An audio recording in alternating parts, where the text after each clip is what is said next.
সুপ্রভাত আমার প্রিয় পরিবার, কোচবিহার জেলার ছোট্ট একটি গ্রাম থেকে আমি মিতু তোমাদের অনেক স্বাগত জানাচ্ছি নতুন আরেকটি ভিডিওতে। সকাল সকাল দেখো আমার বড় ছেলেও তোমাদের গুড মর্নিং জানিয়ে দিচ্ছে। আজকের দিনটা যা গেছে বন্ধুরা তোমাদের সাথে শেয়ার করব, তোমরাও বুঝতে পারবে।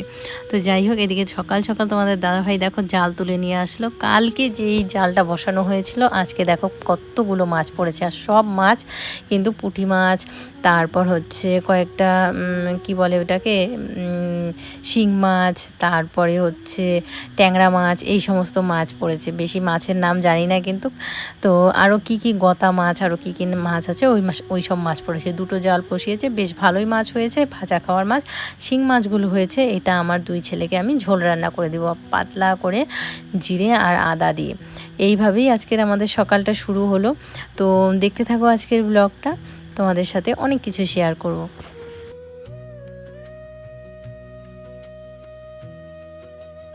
তোমরা অনেকেই বলেছিলে যে কালকে দেখবো কতগুলো মাছ পড়ে। এই দেখো কত সুন্দর সুন্দর শিং মাছগুলো, একদম পুরো জ্যাতা শিং মাছ যেগুলোকে বলে, একদম জ্যাতা। এগুলো দিয়ে কিন্তু ঝোল রান্না করে দিব ওদের দুই ভাইকে। ঠিক আছে।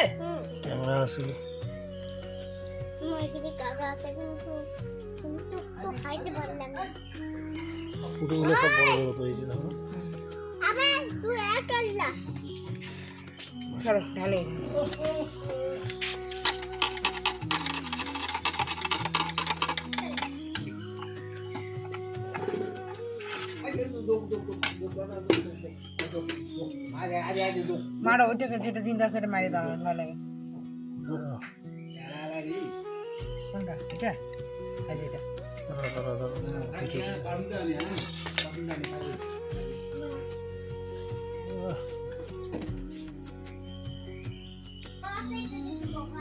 না না না, দিবে না দিবে না দিবে না দিবে না দিবে না।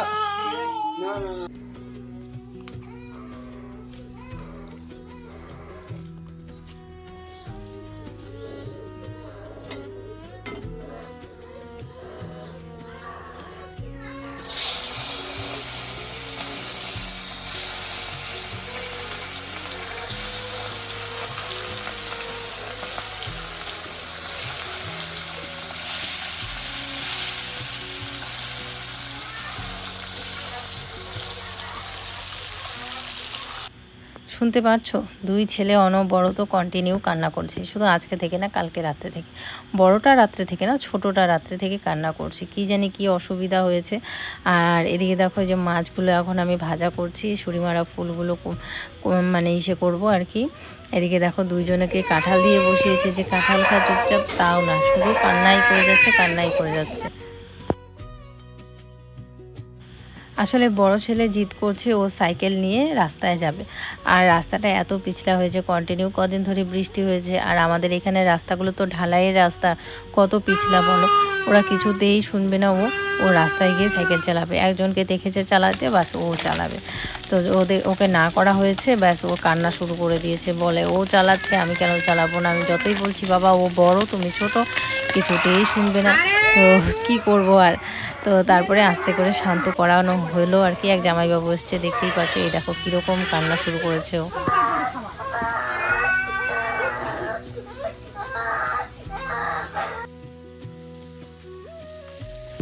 মাঝে মাঝে আমার মাথা খারাপ হয়ে যায়, আমি কি করব কিছুই বুঝতে পারি না, দিশেহারা হয়ে যায়। এদিকে রান্নাটা অর্ধেক করে, এদিকে তোমাদের মানে দাদাভাইকে বললাম যে তুমি এক কাজ করো, একটু মাছটা ঘাটাঘাটি করো, আমি ওদেরকে চুপ করিয়ে আসি। একটা কথা বলি, যখনই আমি এই দুঃখের জিনিসগুলো শেয়ার করি না কেন, বা আমি ইমোশনাল হয়ে যাই না কেন, বা কান্নাকাটির ভিডিও দিই, মানে চোখ দিয়ে তো কান্নাকাটি তো আর এমনি এমনি আসে না, কষ্ট থেকেই আমার চোখ দিয়ে জল বের হয়। বা আমি যখন এই মানে কষ্টের জিনিসগুলো শেয়ার করি তোমাদের সাথে, অনেকেই বলে এটা তোমার কষ্ট, এটা সব তোমার নাটক। তখন মনে পড়ে, হ্যাঁ সত্যি তো, তোমার কষ্ট কষ্ট, আর মানুষের কষ্ট নাটক, আমার কষ্ট নাটক।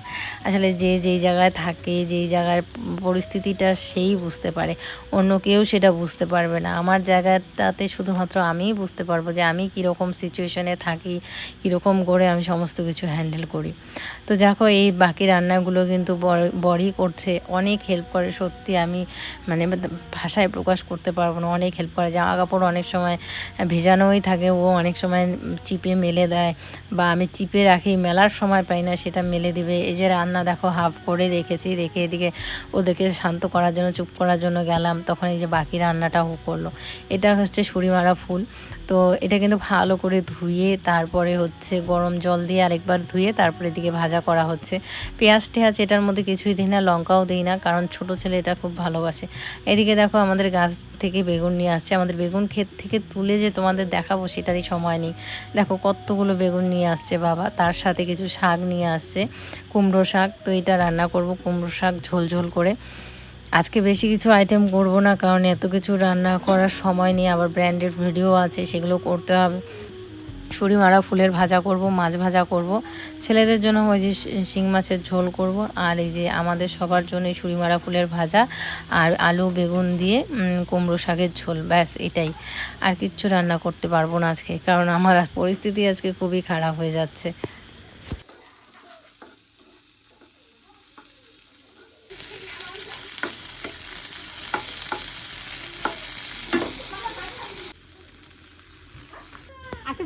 ওরা একটুখানি চুপ হলো, তারপরে আমি এদের দুজনকে এখন তাড়াতাড়ি করে স্নান ধান করিয়ে খাইয়ে দাইয়ে ঘুম পাড়িয়ে দেবো। 11টার মতো বেজে গেছে। ওরা ঘুমালে পরে তারপরে আমি কিন্তু ভিডিও শ্যুট করব বাকি ব্র্যান্ডের। তো এদিকে তোমাদের দাদাভাই এদিকে তরকারিটাও বসিয়ে দিয়েছে। ব্যাস আমার কোনো চিন্তা নেই, এখন রান্নাবান্নাটা তো হয়ে গেছে, বাকি আস্তে আস্তে সংসারের কাজ আমি আস্তে আস্তে একাই পরে সামলে নিতে পারবো। চলো দেখতে থাকো। বিফোর ড্রেস, প্রোডাক্টের আগে কি ড্রেস করবো, আফটার ড্রেস, মানে বহুত ঝামেলা হয়। তো যাই হোক, ব্যাকগ্রাউন্ড কি থাকবে, তারপরে তো আবার কথা আসে না, হাজারো ভুল হবে, এই কথাটা এখানে হবে, এই কথাটা এখানে হবে। যাই হোক, কালকে ভিডিও একটা শুট করছিলাম, প্রমোশনের ভিডিও। সেই ভিডিওটা হচ্ছে একটা জায়গায় একটুখানি মানে ওদের পছন্দ হয়নি, সেটা আবার নতুন করে আবার আমাকে রেডি হয়ে আবার ওই জায়গাটা ইসে করে তারপরে আবার পাঠালাম। দেখা যাক এখন ঠিকঠাক হয় কিনা। পারিশ্রমিকটা আমাদের দেয়, সেই তুলনায় কিন্তু প্রচুর পরিশ্রম হয় একটা ভিডিও করতে গেলে। তবু যাই হোক, আসলে একটা কথা আছে, আমরা টাকা দিব, সে যতটা নিগড়ে মুচড়ে নেওয়া যায় আর কি। আর এই কাজগুলো মানে আমার একার পক্ষে একদম ক্ষমতা নেই করার। তোমরা অনেকে আমাকে ভিডিওতে অনেক সময় কমেন্টের মাধ্যমে বলো না যে তোমার বরকে কাজ করতে বলো, বাইরে কোথাও গিয়ে কাজ করলে তোমাদের কিন্তু আরো বেশি ভালো হবে, তুমি ইউটিউব থেকে ইনকাম করতে পারবে আর তোমার বর বাইরে থেকে। কিন্তু বিশ্বাস, তোমরা অবশ্যই কথাটা ঠিকই বলো, কিন্তু তোমরা একটা কথা আমার জায়গা থেকে বিশ্বাস করো, আমি যদি আমার বরকে বাইরে কাজে পাঠাই তাহলে আমার যে ইউটিউব ইনকাম সেটা একদম জিরো হয়ে যাবে। আমি ভিডিও দিতেই পারবো না, সত্যি বলছি। কারণ এই ভিডিও আমি করে তো দিই ক্যামেরাটা, কিন্তু অনেক সময় ক্যামেরা ও ধরে, অনেক অ্যাঙ্গেল নিয়ে ভিডিওগুলো, তারপরে এডিট, পুরো এডিট করা। আজ অব্দি আমি এডিটে বোধহয় একবার কি দুইবার এডিট করেছি, বাকি এডিট ও করা, আপলোড করা। আমাদের এখানে আপলোডে প্রচণ্ড সমস্যা হয়, কারণ আমাদের বাড়িতে ওয়াইফাই নেই। আপলোড করতে গেলে ওই রাস্তায় ওই কোথায় কোথায় গিয়ে আপলোড করতে হয়, টাইটেল লাগানো, থাম্বনেল লাগানো, ট্যাগ বসানো, তারপরে এই যে প্রমোশনের ভিডিওগুলোতে আছে প্রচুর ঝামেলা। ও তো বাইরে কাজ করতো, ইউটিউবে আসার আগে কিন্তু ও বাইরেই কাজ করতো, এমন না যে করতো না। আর আরেকটা কথাও বলে দিই, ও একটা ব্যবসা করে, কিন্তু আমি সোশ্যাল মিডিয়াতে আনতেই চাই না। ওই জগৎটা আমাদের টোটালি আলাদা, এই জগৎটা আলাদা, ওই জগৎটা একদমই আলাদা। ওটা সম্পর্কে বেশি লোক জানেও না, কি করে কিনা। হ্যাঁ, অবশ্যই বাড়ির লোক জানে, আশেপাশের লোক জানে, একদম ক্লোজ আছে যারা, তারা জানে, কিন্তু সোশ্যাল মিডিয়াতে আমি কোনোদিনও বলিনি। আর আমি ভগবান না করো আমি বলতে চাই, কারণ কিছু কিছু জিনিস প্রাইভেট থাকাই ভালো, আমার মনে হয় যেটা। তো এই গেল একটা কথা। তো কি জানি বলতেছিলাম। তো যাই হোক, এই যে ভিডিও টিডিও করলাম। এখন দুপুর কটা বাজতে চলছে, 2টা কি সাড়ে 2টা। দেখছো আমার কথাবার্তাও কি 2টা 3টার মতো বাজে। সকালবেলা খাওয়া দাওয়া শেষ, এই মাত্র এই যে দুই ছেলে ঘুমালো। মানে দুই ছেলে এত দুষ্টামি করতেছে। এখন বাজতে চলছে প্রায় এই বিকেল 5টার মতো। আমি এদিকে আটা মেখে রাখছি। কালকে জানো রান্না করতে করতে আমার কটা বেজে গেছে, 10:30টায় রান্নাঘরে ঢুকেছি। কিছুতেই ঘুমায় না। তারপরে আর ঘুম পাড়াতেই পাইনি দুইটাকে। 10:30টার সময় ওদেরকে নিয়ে রান্নাঘরে গিয়ে রুটি করেছি, তরকারি করেছি, তারপরে সবাইকে খেতে দিয়েছি, বাবাকে, তোমাদের দাদাভাইকে, তারপরে খেতে দিয়েছি। আর সমস্ত কাজ করে করে ঘরে আস্তে আস্তে ওদের ঘুমাতে ঘুমাতে 12টা বেজে গেছে। কোনো দিন এরকম অবস্থাও হয়ে জানো। এদিকে দেখো এই যে রাতের খাবার বন্ধুরা, সব কিছু দিয়ে একটা তরকারি করেছি, শসা আর পেঁয়াজ, আর এদিকে রুটি। বাবাকেও দিয়ে আসলাম খেতে, আর তার সাথে বাবাকে অল্প একটু ভাতও দিয়েছি, আর 4টা রুটি দিয়েছি, তরকারি দিয়েছি। তো এই দিয়েই খাওয়া দাওয়া হচ্ছে আর কি। খাওয়া দাওয়া করে তারপরে চলে গেলাম কলের পাড়ে সমস্ত বাসন মাজবো। বাসন মাজার আগে কিছু কাপড় আছে, এগুলো ভিজিয়ে নিলাম সার্ফে। তো ততক্ষণে ভিজতে থাক, যতক্ষণে আমি বাসনগুলো মাজবো, মেজে তারপরে হচ্ছে ওই কাপড়গুলো ধুয়ে চিপে রেখে দেবো। তাহলে কি হয় বলো তো, তাহলে না সকালবেলা আমার অনেকটা কাজ কম থাকে।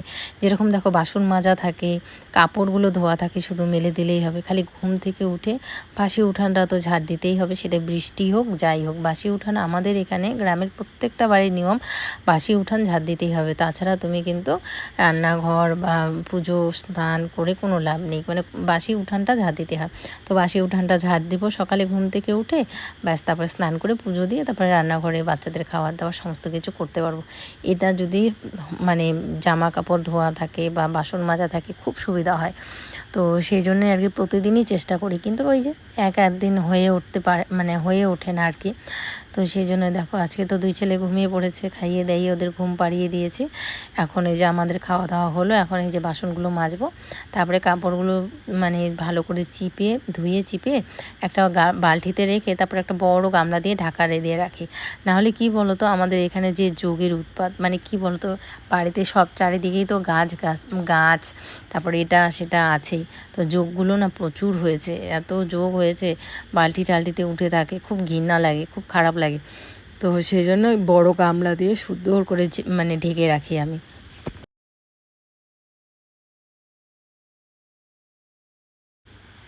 এদিকে বাসন টাসন সমস্ত কিছু মেজে নিয়ে আসলাম, এখন সুন্দর করে সবগুলো র্যাগের মধ্যে ভালো করে রেখে দেবো, জলটা ঝরে যায়। খুব সুবিধা হয়েছে এটা কেনার পরে, জানো আমার অনেক হেল্প হয়েছে এইভাবে রাখাতে। আর কোনো পোকামাকড়ও এটার মধ্যে উঠতে পারে না, তো এটা আর কি খুব ভালো। জানো আরও কত কাজ আছে আমার, একদিন আলমারিটা ধরতে হয়, জামা কাপড়গুলো কত অগোছালো হয়ে আছে। ফ্রিজটা কবে পরিষ্কার করেছি, আজকে অনেক দিন হয়ে গেল ফ্রিজটা পরিষ্কার করা হয় না, কবে যে করব কে জানে। মানে এই সারাদিন এত ব্যস্ততার মধ্যে থাকি আমি, বা মানে কাজ করি, যে বাড়তি যে কাজগুলো সেই কাজগুলোই হয় না। আলমারিটা পরিষ্কার করা, ফ্রিজটা পরিষ্কার করা, ঘরের আরও টুকটাক অনেক কাজ আছে জানো, ওই ছোটো আলমারিটা পরিষ্কার করা, শোকেস পরিষ্কার করা হয়েই ওঠে না। এখানে অরিজিনাল ভয়েস দিয়েছিলাম, কিন্তু কি হয়েছে বলো তো, কেন জানি না এটা স্লো হয়ে গেছে, তাই আবার নতুন করে এখানে যেগুলো কথা বলেছি সেই কথাগুলোই তোমাদের সাথে ভয়েসের মাধ্যমে দিই। বলছিলাম এখন 11টার মতো বাজে, এই সমস্ত কাজ বাজ করে আসলাম। তোমরা অনেকেই আছো যারা নতুন নতুন আমার ভিডিওগুলো দেখছো আর কি, কমেন্ট করছো যে মিতু তোমার আগের চেহারা আর এখনের চেহারার মধ্যে কত দিন রাত তফাৎ। সত্যি গো, একটু নিজের প্রতি যত্ন নাও। কিন্তু কি করে নিব বলো তো, এই যে এই মাত্র এখন 11টা বাজে, এই মাত্র ঘরে আসলাম, তারপরেও কি আমার শান্তি আছে? সারাটা রাত্রি একবার ও ডিস্টার্ব করবে, একবার ও ডিস্টার্ব করবে, ঘুমটাও সময় মতো হয় না। তারপর তো ভোরবেলা উঠে আবার সংসারের কাজ আছেই। নিজেকে যত্ন তখনই নিতে পারবো যখন ওরা একটুখানি বড় হয়ে যাবে। ওরা বড় হলে আর কোনো চিন্তা নেই। এখানে একটা সত্যি কথা বলবো বন্ধুরা, তোমাদের দাদাভাই আর বাবা যদি না থাকতো, তাহলে হয়তো বা আমার যতটুকু চেহারা দেখছো এতটুকু থাকতো না। ওরা সত্যি অনেক হেল্প করে, বাবা তো সব সময় নিয়েই থাকে ওদেরকে। সত্যি শ্বশুরমশাইয়ের এই অবদানটা জীবন অবধি মনে রাখবো, যতদিন শ্বাস আছে ততদিন মনে রাখবো। একটা কথা কি বলো তো, তোমাকে পছন্দ নাই করতে পারে অনেকেই, কিন্তু তখন তোমার বাচ্চা কাচ্চাকে ভালোবাসবে না, তখন তোমার তার প্রতি আলাদাই একটা ফিলিংস চলে আসবে। আমাকে পছন্দ অনেকের নাই হতে পারে, কিন্তু আমার বাচ্চাকেই ভালোবাসে, তো এটাই তোমার সবার প্রথমে মনে আসবে। তো সেটাই আর কি, বাবা যেভাবে ভালোবাসে, ছোট ছেলেও সেইভাবেই ভালোবাসে ওর ঠাকুরদাদাকে। আসলে ভালোবাসা দিলেই ভালোবাসা আছে। সন্ধে হতে না হতেই ওর দাদাকে ডাকবে, দাদা দাদা চা চা, একদম হাত ধরে নিয়ে এসে বারান্দায় বসিয়ে চা খাওয়ায়। সকাল হতেও তাই করে, দাদা দাদা চা, মানে খাবার দিবে। আর বাবাও বলে ছোটো দাদা আমার খেয়াল করে, ছোটো দাদা আমার খেয়াল করে। তারপরে দেখো বাবা সবসময় কিন্তু বাচ্চাদের জন্য এটা সেটা বাজার থেকে নিয়েই আসে, কোনো সময় কলা, কোনো সময় ম্যাগি, কোনো সময় এই যে ছোটো ছেলের জুতো সব নিয়ে আসে বাবা। মানে জুতো নিয়ে আসবে, দেখবি একটা জুতো নিয়ে আসছে বাবার ছোটো ছেলের জন্য। তো সত্যি মানে আমি এই অবদানটা কোনোদিনও ভুলবো না। এখন আমার যেরকম কঠিন পরিস্থিতি চলছে, এটা আমি ভাষায় প্রকাশ করতে পারবো না, যে দেখেছে সেই বুঝতে পারবে। এই কঠিন পরিস্থিতিতে যেভাবে যেই মানুষগুলো হেল্প করে, তার অবদান হয়তো বা কোনো দিনই ভোলা যায় না। আরও কিছু মানুষ আমাকে অনেক হেল্প করেছে, মনে আছে।